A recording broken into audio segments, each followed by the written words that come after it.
you want to start with. You don't want to start with the newest. You want to start with the oldest. You want to start with the stuff that came in when you were not there.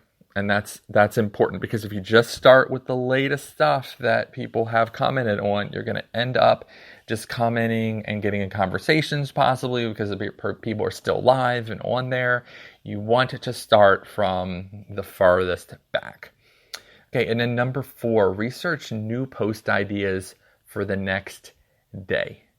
Okay, so you definitely want to be looking, as I've gone over, like what's hot, what's trending, what's happening on the particular social platform that you're on or marketing channel that you're on, and try to get an idea of what you might want to post for the next day. And then number 5, look for those responding on social media to similar creators. This is a big one. You want more subscribers. Where are these more subscribers? They exist within similar creators, comment sections, likes, anything. They're there. So you want to be constantly looking for those responding, those who are most active on similar creators' social media. As I've gone over before, that doesn't mean, going in and sniping and stealing people's things and causing, flame wars on conversations. It just means make a note of the person, possibly follow them. Always comment on their own profile. Don't comment on another creator's profile that they're commenting on. Don't go there. Follow them. If they don't follow you back and they have a private account, well, oh well. You move on to the next person. But comment to them on their own profile. Or DM them if you really feel like being bold. Preferably don't DM them directly with a marketing offer or something like that. Just definitely want to stay personal there. And then number 6 would be send freebies, not just a link daily. So for a lot of people, they will just send, mass DMs or mass information or their link with no personalization. If you're going to go that route and you're not going to personalize your message, send something free. Come up with something that people will actually want to pay attention to, that they will actually respond to, because no one, very, very few people are going to respond to a direct DM of an OnlyFans link with no other words, but they might respond if you're saying, here's something for free. People have a hard time saying no to things for free. And then number 7, respond to your DMs. So whatever those DMs, and a lot of it is trash, I've gone over that before, but get in there. Filter it as best as possible. You will find people in there who are actually interested, but make sure to respond to your DMs, whether they be on OnlyFans or your social media sites that you are marketing on. And then number 8, check out the activity on your free OnlyFans page. So I definitely think you need to have a free OnlyFans page. If you don't have one yet, I highly recommend just go ahead and getting one. This is a great place where you can market yourself for free, get a whole bunch of followers.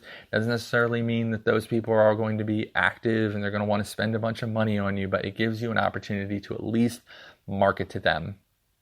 So you want to, if you have created that sometimes you create that free page and you forget about it.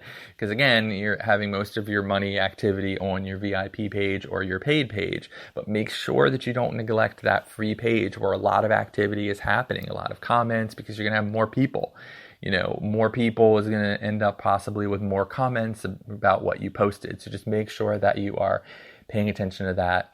And then number 9, respond to comments and likes from today's posts. So at this point, now you're caught up to the previous day, as I said. And if you work all day and you don't go to sleep till 12 a.m., that's awesome. And you basically have very little to check from the previous day, and you can jump right into that day. Great. For a lot of people, that's not the case. So now is the time. At that point, you want to go ahead and respond to comments and likes from today's posts, the closest, DMs that you've gotten. This is the moment where you can go ahead and catch yourself up. Don't get in that trap of just responding to the stuff that just came in, because like I said, you'll end up with a lot of time wasters that way, because you can't really tell you're just responding to that live message, and you're trapped, because now you're basically texting back and forth. It's like you're having an IM conversation, and you've got all those messages that you didn't check from the previous day, and now the new ones are loading up. So make sure to do it that way. And then number 10, create new content. So make sure that on your actual OnlyFans page, and I know that I've put this 10th, but if you think about it, it can either be the 10th thing or the first thing for the next day. It just basically means that you want to make sure that you have new content, good content. It doesn't really matter if you just post, something with words, like a word message post, or a quick audio post, or a refurbished old picture that, you just wanted to show up. Basically just making sure that you have something that's going out on a consistent basis that people know, okay, this person is keeping up with their OnlyFans page and their social media. Okay, so next would be how you want to gain subscribers. Top 10 places your next OnlyFans subscribers are hiding. Okay, so this is some deep dive right here, and I like to say that they're hiding in plain sight, but I'm going to start with number 1, my favorite, in your DMs, okay? So besides the obvious spam, what person is most motivated to get to know you and become your fan of yours, if not someone who boldly reaches out to you in your direct messages? I hear a lot about DMs are a waste of time, which is good for you if you realize that's not true. So for all those people ignoring their DMs, that gives you the opportunity. If you've listened to this podcast before, I established a 3-minute rule for all communication within DMs. You give someone 3 minutes and then politely let them know that you are off to work, school, babysitting, etc. Just something that means you will not be able to talk to them for the rest of the day. And then you politely drop your OnlyFans link or a special or a picture or something, and then you just move on. If you have someone who is literally, no offense to this word, but a creeper who will not take no for an answer, you just stop DMing. But most people are polite enough that if you say, hey, I got to move on, they'll move on too. And if they aren't, and if they're harassing, block them. Okay, so number 2, they are hiding in your comments. So after direct messages, the next most bold group of possibly interested subscribers are the people who comment on your posts. I know what you're going to say here. The majority of comments can be lewd or crazy, thirsty people. That may be true, but you should be able to weed those people out quickly. The ones who just comment on everyone's pictures, those sort of people, or just say weird things, you can really tell who those people are. And if you've had an account long enough, you'll be able to just immediately act like those don't even exist, because you'll just see that same, kind of auto post. You want to go ahead and deep dive into the profiles of the people who are commenting to really figure out who you're dealing with.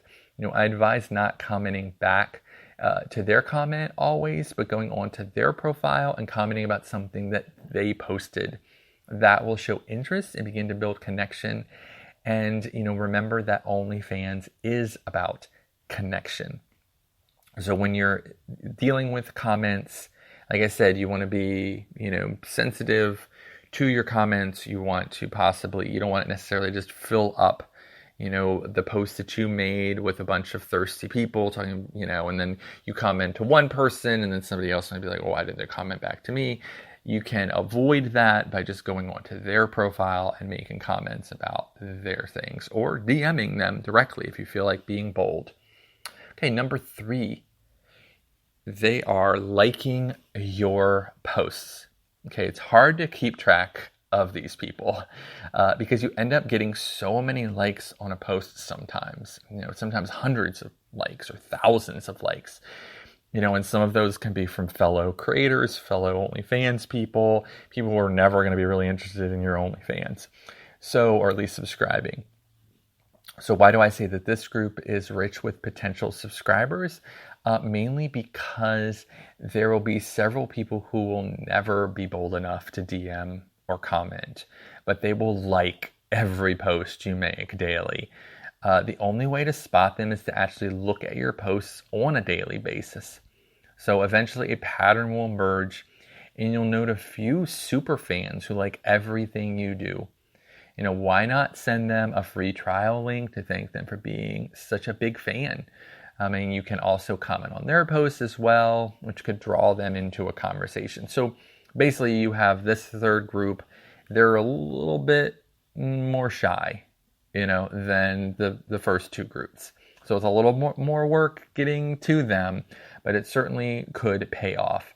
And then number 4, they're liking similar creators' posts. So as I've mentioned before, competitors in your niche are rich with opportunity on social media. The super fans of, creators with high OnlyFans subscriber counts, don't stop liking and engaging with their social media just because they subscribe to the OnlyFans page. A lot of times they will engage even more because they are invested now in that person. So these people are still out there for you to easily see across all of social media. If they are interested in your niche, again, let them know you exist with comments. You want them to know you're out there. There might be a lot of people in your niche, so you want to go ahead and be a little aggressive. And this is where a lot of people are not used to that. Remember, this is business. You're trying to get leads. You're not trying to get a boyfriend or a girlfriend, and people shouldn't be assuming that you are. So if you're used to holding back, especially when trying to get people to like you and you're waiting for them to come to you, because that's how maybe like the dating ritual has gone for thousands of years, don't apply it to business. And if somebody, like I said, if somebody does take something the wrong way and they aren't understanding its business, you can block them or remove them or restrict them. There's lots of things you can do, but you should go ahead and DM them a free trial link, let them know, why you wrote them, and that way they don't feel like it's just spam. So again, there's nothing wrong in business with being a little aggressive, especially if you know that this person is subscribing to someone who's very similar to you or is interested in someone that's very similar to you. And this is a very visual platform. So if they're visually attracted to one person, the likelihood that they're going to be visually attracted to you is better. And it's like anything else. It's like first you start with, what somebody looks like, and then you get to know them. And that's the same way. So you want to go ahead and engage with them that way. And then number 5, behind a hashtag you are ignoring. One thing that is nice about social media for those who aren't advertising, hashtags is basically a calling card or a flag that people put in their posts to let people know what they're about. So if you're probably are familiar with hashtags already, but since non-advertisers aren't concerned about crazy social media bans like you might be, they hashtag endlessly. So what this means is that your actual subscribers, the people who are going to be interested in you, they have no fear of hashtags because they're not promoting anything. So they put hashtags or they put keywords or they put things all over. So basically, do a reverse search is what I'm recommending you do. So look for the people who are putting those hashtags in to their own messages all the time, and that will give you a huge up. So that's basically them revealing to themselves, to you, what they are into.